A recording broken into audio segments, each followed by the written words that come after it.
খবরদার, তুমি তুলসীকে স্পর্শ করবে না। ছাড়ো বলছি, ওকে ছেড়ে দাও।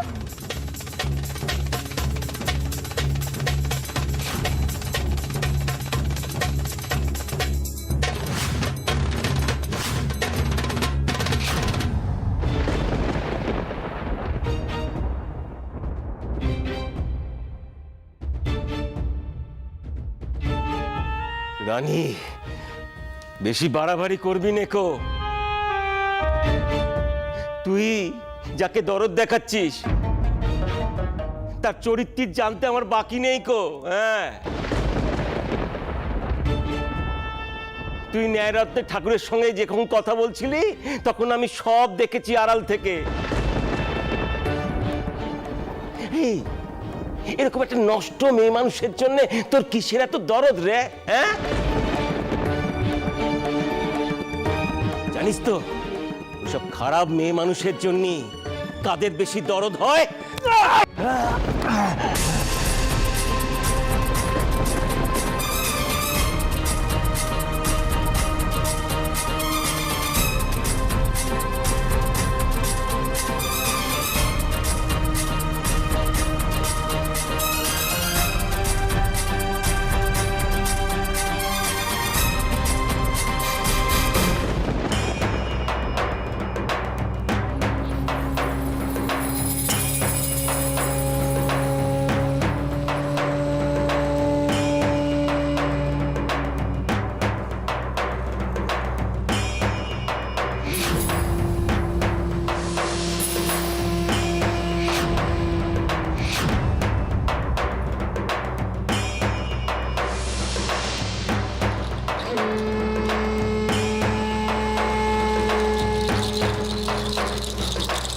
কি আপনি?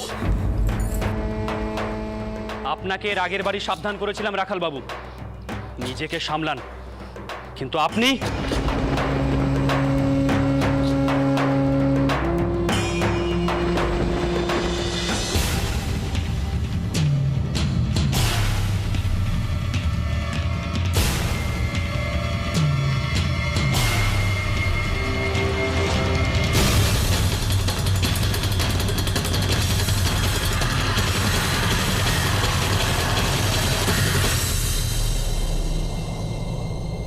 খুব তরপানি না?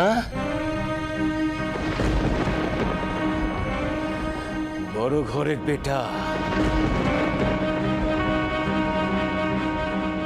লেঠেল নিয়ে ঘুরে বেড়াচ্ছ, তাই খুব শাসানি মুখে।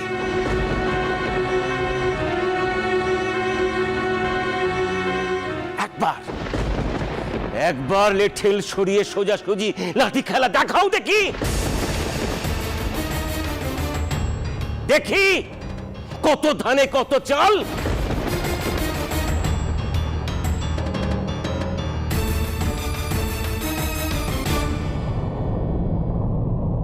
রানী, রানী তুই ঘরে যা, আমার কথা শোন রানী। যা ভয় পেয়েছিলাম ঠিক তাই।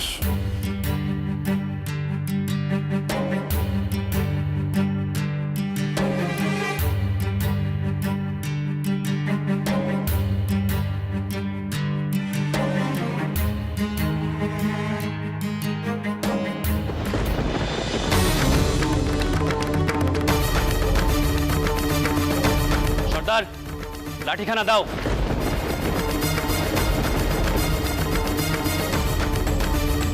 আর এর মাঝে তোমরা কেউ আসবে না।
রাখাল, তোর পাপের কলসি কি পূর্ণ হলো? আর কত? ক্ষমা চা, ক্ষমা চা।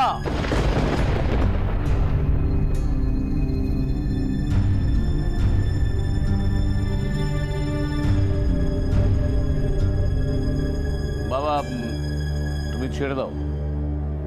আমি ওর হয়ে কথা দিচ্ছি আর এই কাণ্ড কোনোদিন করবে না। রাখাল,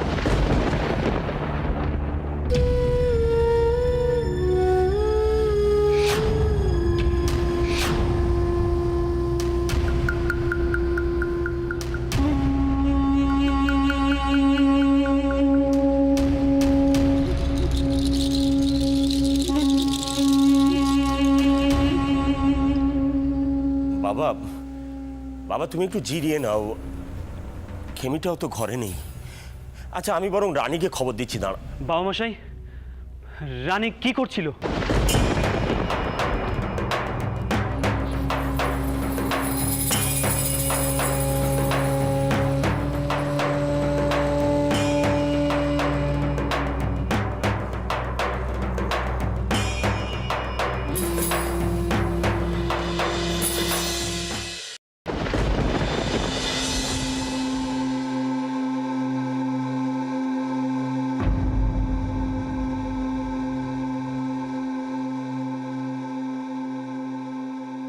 এসব দিয়ে কি হচ্ছিল রানী? সিদ্ধেশ্বরী করে ও অসুস্থ হয়ে পড়ল। সবাই বসেছিল পালা শোনবার জন্য, আর মহামায়া সাজার কেউ ছিল না। সবাই বলল আমাকে দুর্গা সাজতে। বাবা বলেছিল আপনারা জানলে। আমরা জানলে কি হতো রানী? আমায় মাফ করুন, আমি ইচ্ছে করে করিনি।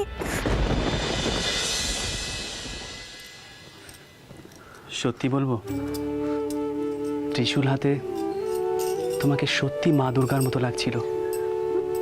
আপনি রাগ করেননি তো? করতে পারি? তোমার উপর কি আমি কখনো রাগ করতে পারি?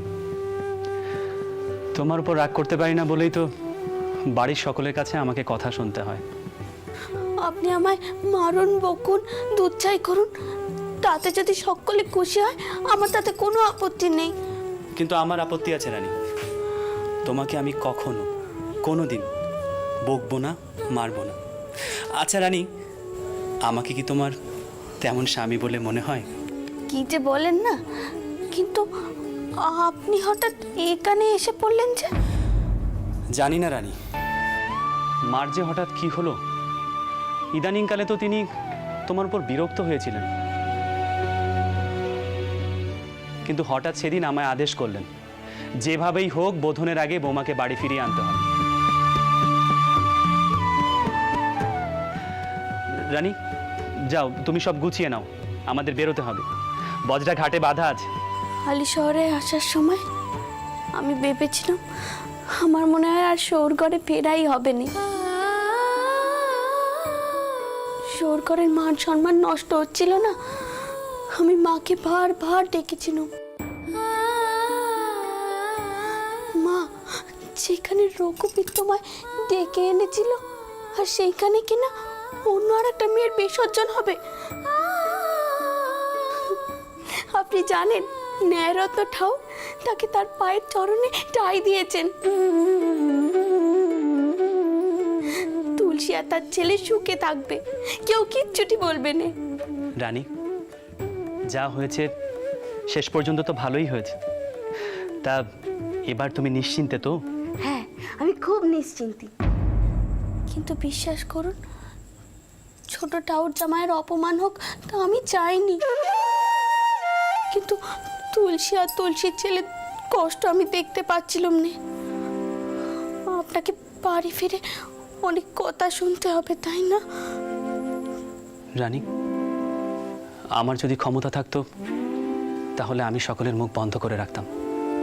কিন্তু তুমি তো জানো, মা, দিদমা, হিনাদের উপর তো কথা বলা যায় না।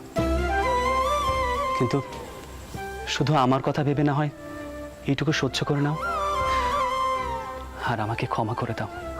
কারণ বাড়ির এসব ঝড়ঝাপটা থেকে আমি তোমাকে বাঁচাতে পারলাম না। এমন কথা আপনি মুখেও আনবেন না। আপনার মতো কেউ হয়নি। আপনি তো মানুষ নন, আপনি তো দেবতা। এমন কথা যে আমার শোনাও পাপ, কারণ আপনি হলেন আমার পতি দেবতা।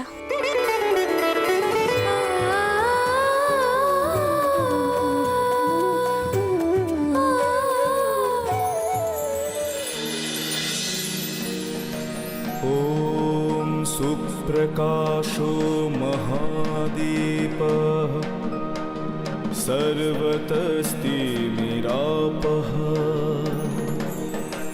सवाच्यभ्यन्तरज्योतिर्दीपयन् प्रतिगृह्यताम् अग्निज्योतिरविर्ज्योति चन्द्रज्योतिर्तथैव च ज्योतिषामुत्तमो दुर्गे दीपयन् प्रतिगृह्यताम्।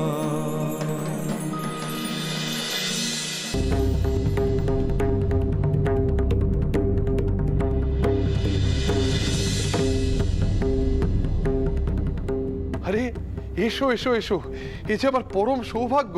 রাজা নবকৃষ্ণ দেব বাহাদুরের সুযোগ্য পুত্র রাধাকান্ত দেব স্বয়ং আমার ঘরে এসেছেন। আমি তো ধন্য। হ্যাঁ, এসো এসো রাধাকান্ত, এসো।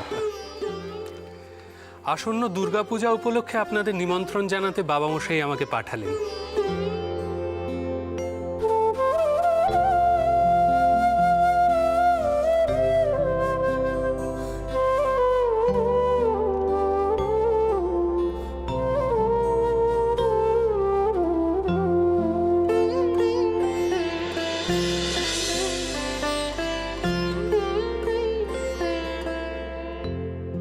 এত উপলক্ষে স্বনির্বন্ধ বিনয়াবনত নিবেদং মিদং। আপনি আপনার উপযুক্ত পুত্রতুল্য জামাতা শ্রীযুক্ত বাবু প্রীতরাম মার ও দৌহিত্র যুবকুল হর্ষ শ্রীমান রাজচন্দ্রকে লইয়া সপার্ষদ উপস্থিতিতে শোভাবাজারে শোভাবর্ধন করিয়া চিরকৃতজ্ঞতা পাশে আবদ্ধ করিবেন ও মাতার প্রসাদ গ্রহণ করিবেন। পত্র দ্বারা প্রেরিত ও অনুজ রাধাকান্তের পক্ষেও কোনো বিচ্যুতি গোচর হইলে আপনার প্রসাদ গুণে মার্জনা করিবেন। নমস্কারান্তে রাজা গোপীমোহন দেব বাহাদুর, শোভাবাজার রাজবাটি ও এস্টেট। তোমার পিতা গোপীমোহন দেবকে বলো আমি সানন্দে এই আমন্ত্রণ গ্রহণ করলাম। ওরে কে আছিস রে? এগুলো ভেতরে নিয়ে যেতে হবে। এসো রাধাকান্ত, এসো।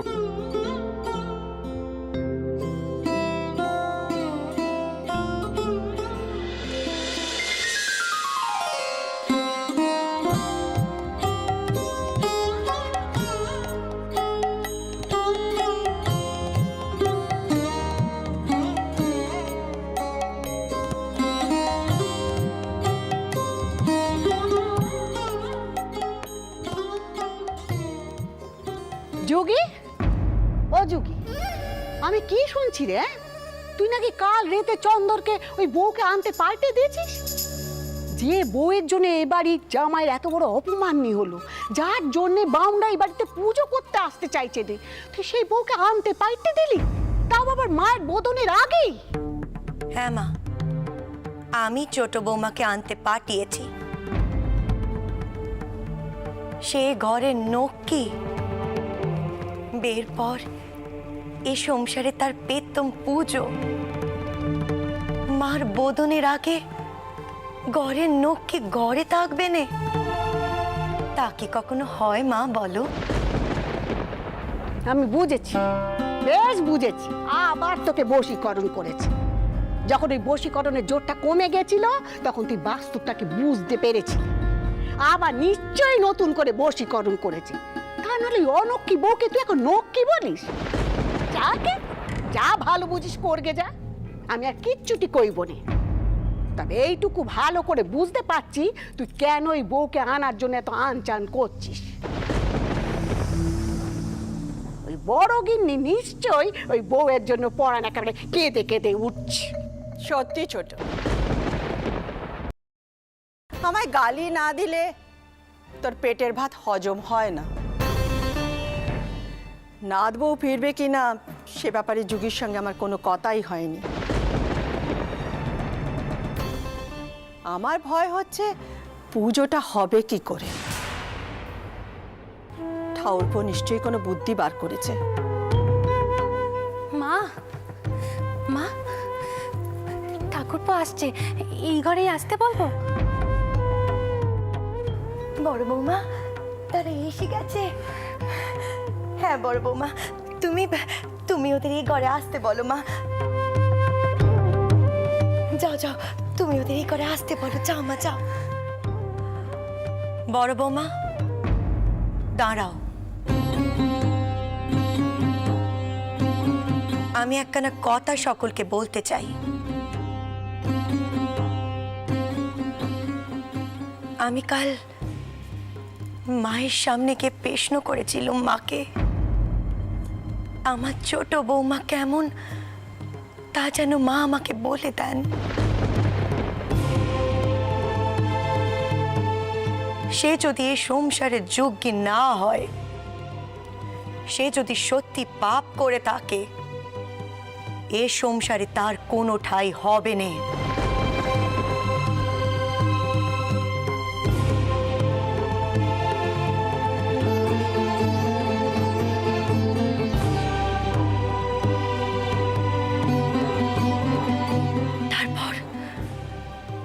তারপর আমি যা দেখলুম তা আমি সবাইকে বলতে পারবো না।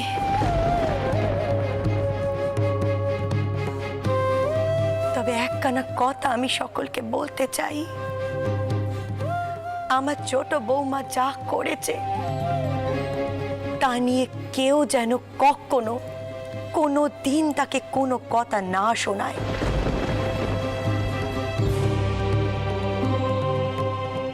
এটা মার বংশের গিন্নির অনুরোধ সকলের কাছে।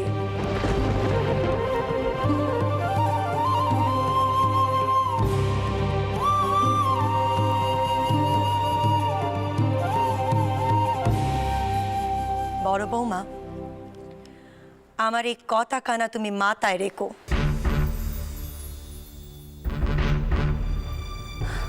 মা, আপনি আমায় এসব বলছেন কেন? আমি তো কোনো কালে ছোটকে কিচ্ছুটি বলিনি। আর আমি বলারই বা কে? আমি সে কথা বলিনি বাচ্চা।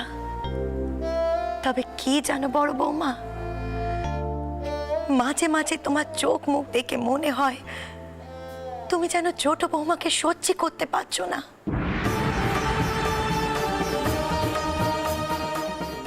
তা তো হবার কথা নয় বড় বৌমা। আমি ভেবেছিলুম তুমি ছোট বৌমাকে কাছে টেনে নেবে, কিন্তু দেখলুম তুমি তা করলে না। তাই কথা কানা তোমাকে বললুম। শোনো বড় বৌমা, ছোট বৌমা এ ঘরের নক্কি।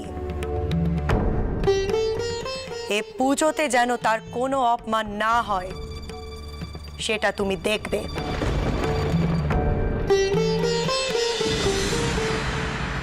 পুজো পুজো হবে তবে না? কোনো বাউই তো এ বাড়িতে পুজো করতে আসতে চাইছে না, তার আবার পুজো।